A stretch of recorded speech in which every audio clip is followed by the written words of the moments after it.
Ashley craved peace. The city, a cacophony of noise and chaos, had drained her. Longing for connection, for tranquility, she stumbled upon Edenvale, a haven nestled between rolling hills and whispering pines. Brochures promised community and serenity. Edenvale beckoned, offering solace from the storm within her. It seemed too good to be true. Ashley packed her life into boxes, each one a brick sealing away the city's clamour. Driving into Edenvale, the air grew crisp, carrying the scent of pine and damp earth. The houses, with their picket fences and blooming gardens, seemed to radiate an unnatural perfection. A welcome sign declared, "Edenvale, where happiness blooms." Ashley smiled, a sliver of hope blooming in her chest. Maybe this was it. Maybe this was home. She was greeted by Mrs. Clementine, her next-door neighbour, a woman with a smile as sweet as the apple pie she offered. "Welcome, dear Ashley. We've been expecting you." Those words sent a chill down Ashley's spine. Expecting her? But Edenvale was a last-minute decision, a desperate attempt to outrun the hollowness within. Still, she brushed it off.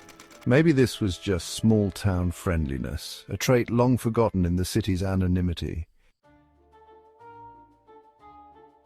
Days melted into weeks.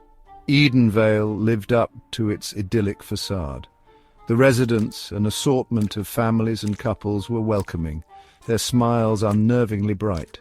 They were always there, offering freshly baked goods, invitations to picnics, their conversations eerily identical. Ashley, starving for connection, initially basked in their warmth. She found work at the local bakery, its aroma of yeast and sugar a comforting constant. Her colleagues were friendly, their movements synchronized as they kneaded dough and frosted cakes. It was as if they were all reading from the same script, their lives choreographed to perfection. Ashley brushed off the nagging unease. Maybe this was just small-town life where everyone knew their place and played their part. One evening, while walking her dog Luna through the town square, Ashley noticed something peculiar. The townsfolk, gathered around a maypole adorned with twinkling lights, were dancing. Their movements were fluid, synchronized, their faces devoid of any real joy. It was like watching a perfectly rehearsed performance, devoid of any spontaneity or genuine emotion.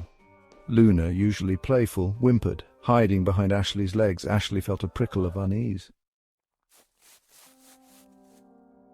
The shadows began subtly, a flicker at the edge of Ashley's vision, a fleeting darkness that vanished when she turned her head. She dismissed it as fatigue, the stress of starting anew, but the shadows persisted, growing bolder, lingering longer. They seemed to writhe, to pulse with an energy that sent shivers down her spine. One afternoon, while tending her garden, Ashley saw it again. A shadow, darker than the gathering dusk, slithered across her rose bushes. It seemed to pause, to observe her with a chilling sentience. Her breath hitched in her throat. This was no trick of the light. This was something else, something sinister. Fear, cold and clammy, gripped her. She rushed inside, bolting the door, the image of the shadow seared onto her eyelids.